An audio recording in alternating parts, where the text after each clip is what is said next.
नमस्कार साथियों, आज हम जो बात करने वाले हैं एक नए वंश की बात करेंगे, यानी कि गुर्जर प्रतिहार वंश के बारे में जानेंगे। किस वंश के बारे में? गुर्जर प्रतिहार वंश के बारे में। ध्यान दीजिए कि दोस्तों, जो गुर्जर प्रतिहार वंश है इसे हम 3 पार्टों में डिवाइड करके पढ़ते हैं। यानी एक तो हमारा जो पॉइंट होगा कि गुर्जर प्रतिहार वंश के शब्द के बारे में होगा, दूसरा हमारा जो पॉइंट होगा गुर्जर प्रतिहार वंश के उत्पत्ति के ऊपर होगा, यानी कि इसकी उत्पत्ति कहाँ से होती है, और जो तीसरा हमारा पॉइंट है वो होगा गुर्जर प्रतिहार वंश की शाखाएं, यानी कि कुल कितनी शाखाएं थी, कहाँ कहाँ पर गुर्जर प्रतिहार वंश ने शासन किया था, इसके बारे में देखेंगे। अब देखना है कि हमें सबसे पहले कि यह गुर्जर प्रतिहार शब्द किन किन इतिहासकारों के द्वारा अलग अलग राय बताते हैं। एक इतिहासकार है अरब यात्री। कौन है? अरब यात्री। कौन सा? अलम सूदी। कौन है?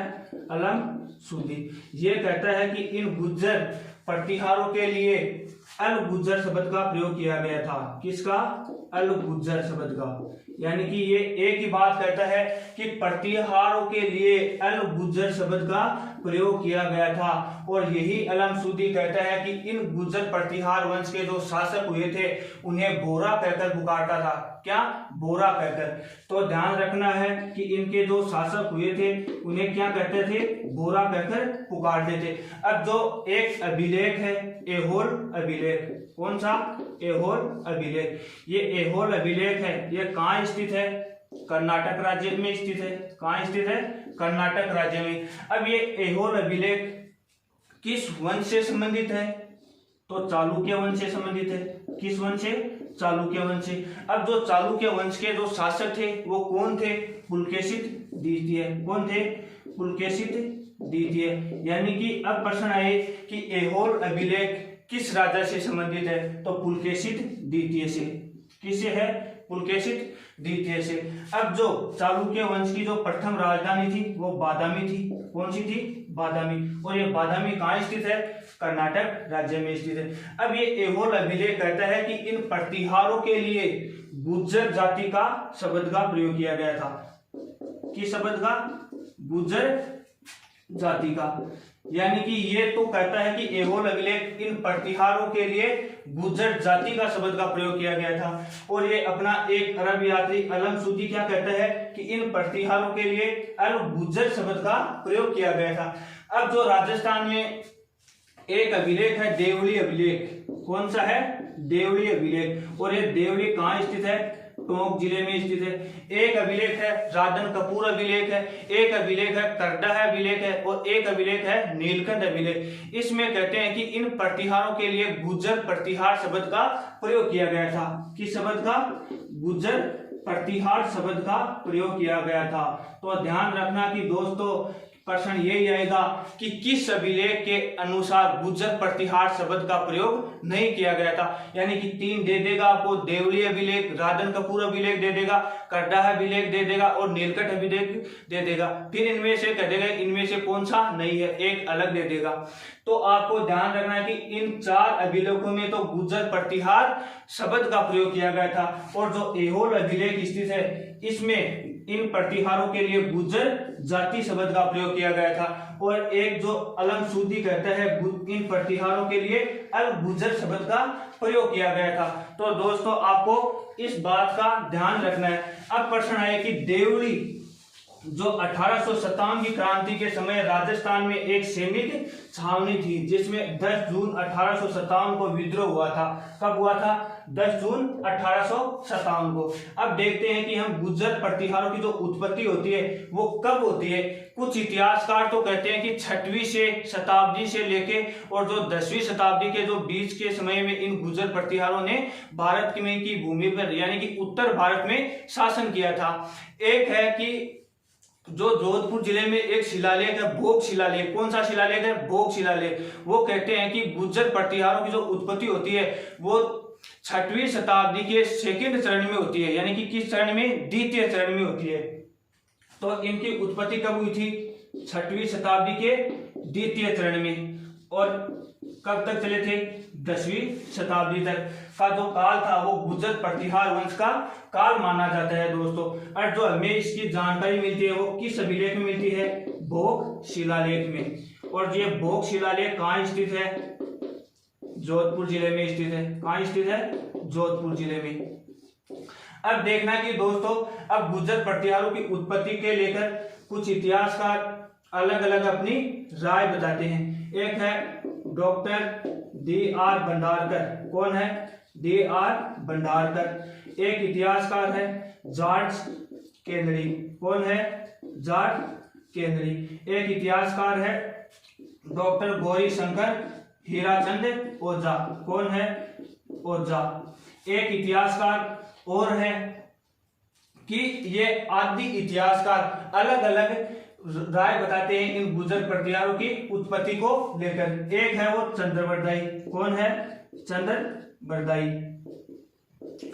अब देखना कि दोस्तों जो D.R. भंडारकर क्या कहता है कि गुर्जर प्रतिहारों की जो उत्पत्ति होती है वो कहां से मानी जाती है? ये कहता है कि ये विदेशी संतान से मानी जाती है। किसे? विदेशी संतान से।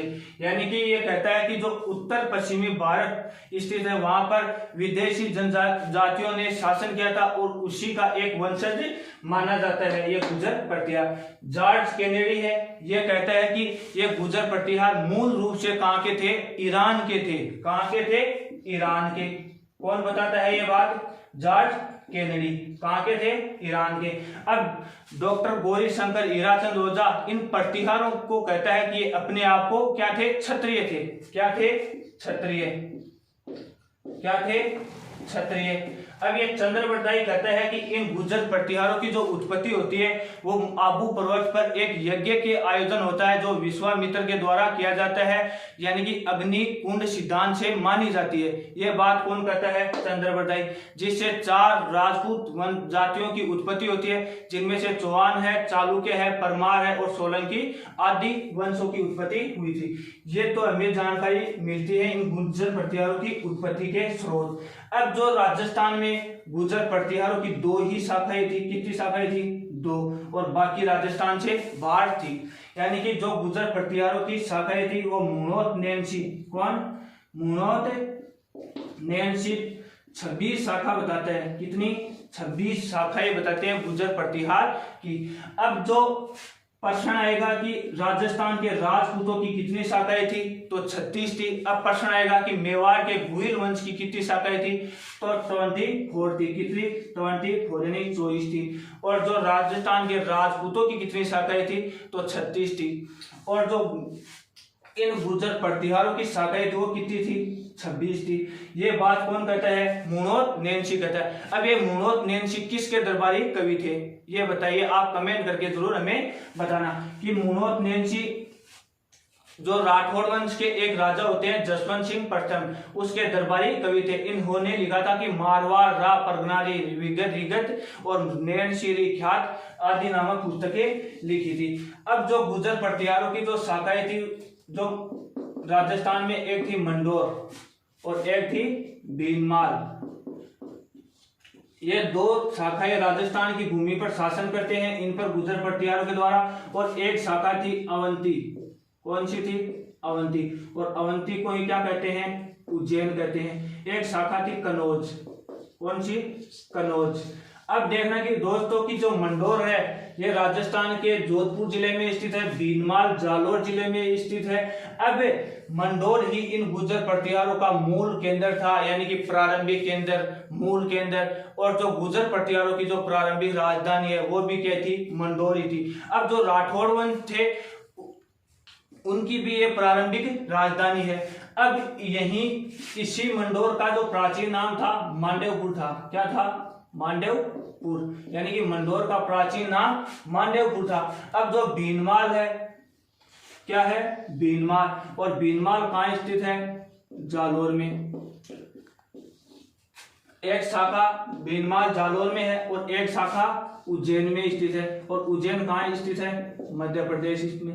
अब एक है कनौज और कनौज कहाँ स्थित है? यूपी में। इसी कनौज को लेकर त्रिपक्षीय युद्ध की शुरुआत होती है, लगभग 150 वर्षों तक चलता है। और वो किस वंश ने प्रारंभ किया था? गुर्जर प्रतिहार वंश ने, और इसी ने समाप्त किया था। यानी अंतिम विजय भी किसकी हुई थी? गुर्जर प्रतिहारों की ही होती है, जिसमें से पाल वंश थे, राष्ट्रकूट वंश है और गुर्जर प्रतिहार वंश थे। अब हमें देखना है कि इन गुर्जर प्रतिहार वंश की जो कुल देवी थी, कुल देवी वो कौन सी थी? चामुंडा माता है। कौन सी है? चामुंडा माता। अब देखना कि दोस्तों जो चामुंडा माता है वो इन गुर्जर प्रतिहार वंश की कुल देवी है। तो राजस्थान की जो अधिकांश लोक देवियां हैं वो चारण जाति की है।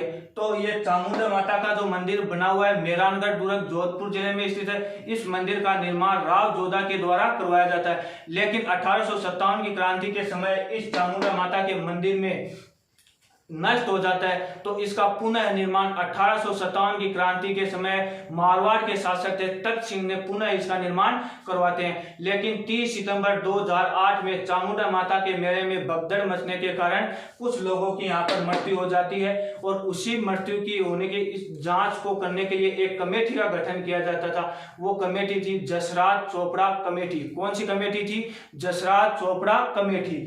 अब ये चामुंडा माता का मंदिर है, ये मंदिर के बारे में कहते हैं कि जो भारत पाक का युद्ध हुआ था तब भी जोधपुर शहर की रक्षा किस कुलदेवी ने की थी? चामुंडा माता का मंदिर ने की थी। अब जो चामुंडा माता का मंदिर है कि मेहंदी के थापे लगवाए थे जोधपुर शहर को जो भारत पाक के युद्ध में। अब आएगी कि राजस्थान में मेहंदी कहाँ की प्रसिद्ध है? तो सोजत की प्रसिद्ध है। अब प्रश्न आया कि लाल सुरख की मेहंदी कहाँ की प्रसिद्ध है? तो गिलुंड की है। कहाँ की है? गिलुंड। और गिलुंड कहाँ पड़ता है? राजसमंद जिले में। और सोजत कहाँ पड़ता है? पाली जिले में। तो दोनों का ध्यान रखना कि राजस्थान में मेहंदी सोजत की प्रसिद्ध है, और ये मेहंदी लाल सुरख की है वो कहाँ की प्रसिद्ध है? गिलुंड राजसमंद की प्रसिद्ध है। तो ध्यान रखना कि दोस्तों ये गुर्जर प्रतिहार वंश के हमें कुछ स्रोत मिलते हैं, यानी कि इनके शब्द के बारे में और इनकी उत्पत्ति के बारे में और इनकी शाखाएं के बारे में। तो ध्यान रखना कि गुर्जर प्रतिहार वंश की कुल 26 शाखाएं थी। तो राजस्थान के राजपूतों की कितनी शाखाएं थी? 36 थी। तो मेवाड़ के भुइल वंश की कितनी शाखाएं थी? 24 थी। तो अब हम देखते हैं कि इन गुर्जर प्रतिहार वंश के एक ही ट्रिक के माध्यम से हम इसको एक ही ट्रिक के माध्यम से समझते हैं। इनके राजाओं का जो क्रम 5 मिनट में ही अपने याद करेंगे। इन गुर्जर प्रतिहार वंश की जो राजा हुए हैं इनकी एक ट्रिक है, और वो ट्रिक किस प्रकार है? इस प्रकार से हम इन प्रतिहार वंश के जो राजा हैं इनको क्रम से हम समझते हैं। तो ध्यान देना कि मेरा नाम क्या है? हरिश्चंद्र है। क्या है? हरिश्चंद्र। मेरे कितने पुत्र हैं? 4। 3 को हिमालय पे भेज दिया, बचा कितना? 1। यानी कि मेरा नाम क्या है? हरिश्चंद्र। 3 को हिमालय पे भेज दिया, बचा कितना? 1। कितने नंबर का? 3 नंबर का। रजिल ने नरबट के कहने पर मंडोर की भूमि को क्या कर दिया? शील कर दिया। शील यानी शिलुक। किसके कहने पर? नरबट के कहने पर मंडोर की भूमि को क्या कर दिया? शील। यह शील यानी शिलुक। अब जो जोट प्रतिहार ने फोन लगाया किसको? काका को। यानी जोट ने फोन लगाया किसको? काका को। कैसे कक, कैसे ककुक, कैसे कक, कैसे ककुक। हे नागराज, हे नागराज यानी कि नागभट्ट प्रथम, नागभट्ट द्वितीय, वत्सराज, हे भोज और हे पाल। यानी कि ये इस प्रकार से इन गुर्जर प्रतिहार वंश के शासकों की एक क्रम है। अब इसे एक बार पुनः से सुन लीजिए कि मेरा नाम क्या है? हरिश्चंद्र है। मेरे कितने पुत्र है? 4। 3 को हिमालय पे भेज दिया, बचा कितना? 1। और कितने नंबर का? 3 नंबर का। यानी कि रजिल ने नरबट के कहने पर मंडोर की भूमि को क्या कर दिया? शील। शील यानी शिलुक। तो जोट ने फोन लगाया किसको? काका को। क्या लगाया? फोन। कैसे कक, कैसे कुक। नागराज, नागभट्ट प्रथम, राज यानी वत्सराज, नागराज, नागभट्ट द्वितीय, हे भोज और हे पाल। यानी पाल से 3 राजा आएंगे, पाल, पाल और पाल यानी महेंद्रपाल, महिपाल, यशपाल। इस प्रकार से इन गुर्जर प्रतिहार वंश की जो राजाओं की जो ट्रिक है वो इस प्रकार है। अब आपको देखना है कि गुर्जर प्रतिहार वंश के जो अंतिम शासक है वो कौन है? यशपाल। यानी 1093 ईस्वी में कन्नौज पर आक्रमण हो जाता है गढ़वाल वंश का। किसका? गढ़वाल वंश का। यानी कि यशपाल गुर्जर प्रतिहार वंश के अंतिम शासक है। तो प्रश्न आएगा कि गुर्जर प्रतिहार वंश के अंतिम शासक कौन है? यशपाल। कब? 1093 ईस्वी में इसकी मृत्यु हो जाती है। अब है महेंद्रपाल। गुर्जर प्रतिहार वंश के एकमात्र व्यक्ति है जिसे परमेश्वर, परम भागवत और परम भट्टारक की उपाधि से सम्मानित किया गया था। इसके दरबार में एक कवि रहता था, राजशेखर। कौन रहता था? राजशेखर, जिसने कुछ किताबें यानी कि कुछ ग्रंथ लिखे थे, काव्य मीमांसा, कर्पूर मंजरी, बाल रामायण, बाल भरत और हर विलास आदि ग्रंथ की रचना की थी। तो राजशेखर किसके दरबार में रहता था? महेंद्रपाल के दरबार में। अब है मिहिर भोज। कौन है? मिहिर भोज। मिहिर भोज को आदि वराह की उपाधि से सम्मानित किया गया था, क्योंकि दोस्तों ये एक भागवत धर्म से संबंधित था। कौन सी उपाधि? कौन सी उपाधि से सम्मानित किया गया था? आदि वराह की उपाधि से। मिहिर भोज गुर्जर प्रतिहार वंश का एकमात्र व्यक्ति है जिन्होंने मुसलमानों को क्या बना दिया था? हिंदू बना दिया था। यानी कि मुसलमानों आक्रमण करते हैं तो उन्हें हिंदू बना दिया था। वो कौन सा व्यक्ति था? मिहिर भोज। और ये इसी मिहिर भोज को उस समय का पृथ्वी का रक्षा करने वाला कहा गया था, इस्लाम का शत्रु कहा गया था, इस्लाम का दीवार कहा गया था, अरबों का अमित्र कहा गया था। किसे कहा गया था? मिहिर भोज को। नागभट्ट बर्धक सेकंड के बारे में हम बाद में देखेंगे। एक है वत्सराज। कौन है? वत्सराज। इसे गुर्जर प्रतिहार वंश के नींव रखने वाला शासक कहा जाता है। क्या कहा जाता है? गुर्जर प्रतिहार वंश के शासक करने और नींव रखने वाला व्यक्ति कहा जाता है। अब जो वत्सराज है इसके समय कन्नौज को लेकर त्रिपक्षीय युद्ध की शुरुआत हो जाती है, जो लगभग 150 वर्षों तक चलता है। अब है नागभट्ट प्रथम। गुर्जर प्रतिहार वंश के वास्तविक संस्थापक है नागभट्ट प्रथम। और इसी नागभट्ट प्रथम ने अपने 3 राजधानी बनाई थी, मेड़ता, अवंती और उज्जैन। यानी 3 राजधानी किसने बनाई थी? नागभट्ट प्रथम ने। अब है कपुक। ये मंडोर शाखा थी। कौन सी? मंडोर।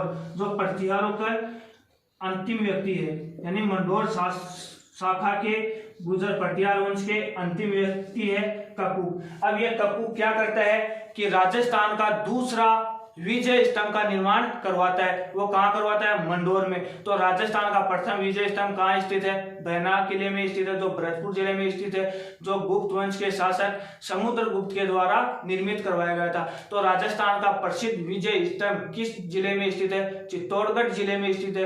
एक विजय स्तंभ भारत पाक का विजय स्तंभ तनोट माता का मंदिर जैसलमेर जिले में स्थित है, और एक विजय स्तंभ प्रतापगढ़ जिले में स्थित है। अब है यानी कि ये कक था, ये व्याकरण के ज्ञाता थे, ज्योतिषी के ज्ञाता थे, और एक कवि भी थे। यानी व्याकरण, ज्योतिषी और एक कवि थे। ये गुर्जर प्रतिहार वंश के एकमात्र व्यक्ति है। अब है जोट प्रतिहार। कौन है? जोट प्रतिहार। इस जोट प्रतिहार के बारे में हम देखते हैं तो ये एक संगीत के ज्ञाता थे। किसके ज्ञाता थे? संगीत के। ये वाद्य यंत्र वीणा बजाते थे, और इन्होंने रावल शाखा के जो सामंत हुए थे उन्हें अपने दरबार में नियुक्त किया थे। वो कौन था? जोट प्रतिहार। अब है सिलुक। कौन है? सिलुक। तो ध्यान रखना कि सिलुक ने जोधपुर यानी मंडोर की भूमि पर एक सिद्धेश्वर महादेव के मंदिर का निर्माण करवाता है। किसका? सिद्धेश्वर महादेव के मंदिर का निर्माण करवाया था। अब प्रश्न आता है कि समिधेश्वर माता का मंदिर किस जिले में स्थित है? तो चित्तौड़गढ़ जिले में स्थित है। उसे मोकल मंदिर भी कहा जाता है, जिसका निर्माण परमार राजा भोज के द्वारा करवाया जाता है। फिर उसका पुनर्निर्माण मेवाड़ के महाराणा मोकल के द्वारा करवाया जाता है। अब है रजिल। कौन है? रजिल। इसे गुर्जर प्रतिहार वंश के यानी कि राजवंश के संस्थापक माना जाता है। किसके? गुर्जर प्रतिहार के राजवंश के संस्थापक माना जाता है। इसी रजिल ने गुर्जर प्रतिहार वंश की प्रथम राजधानी बनाई थी। किसको? मंडोर को। और ये मंडोर ही गुर्जर प्रतिहारों का जो मूल केंद्र है, प्रारंभिक केंद्र है, प्रथम राजधानी है। तो कौन सी है? मंडोर। प्रश्न है कि मंडोर को राजधानी किसने बनाया था? तो रजिल ने बनाया था। अब है हरिश्चंद्र। ये हरिश्चंद्र गुर्जर प्रतिहार वंश के संस्थापक थे। किसके थे? वंश के। दोस्तों ध्यान रखना, यही प्रश्न आता है कि गुर्जर प्रतिहार वंश के संस्थापक कौन थे? हरिश्चंद्र थे। अब प्रश्न आएगा कि गुर्जर प्रतिहार राजवंश के संस्थापक कौन थे? तो रजिल थे। कौन थे? रजिल। कब की थी? 560 ईस्वी में की थी स्थापना। तो अब प्रश्न आएगा कि गुर्जर प्रतिहार के वास्तविक संस्थापक कौन है? तो नागभट्ट प्रथम है। अब प्रश्न आएगा कि गुर्जर प्रतिहार वंश के नींव रखने वाला व्यक्ति किसे कहा गया था? तो वत्स राज को कहा गया था। किसे कहा गया था? वत्स राज को कहा गया था। यही हमें इन गुर्जर प्रतिहारों की जो हमें इतनी बातें यहीं से याद होती हैं वो अच्छा है। अब हमें इन गुर्जर प्रतिहार वंश के एक एक राजा के बारे में हम अध्ययन से देखते हैं। क्या देखते हैं? अध्ययन से। अब पहले हम देखेंगे हरिश्चंद्र के बारे में। किसके बारे में? हरिश्चंद्र के बारे में।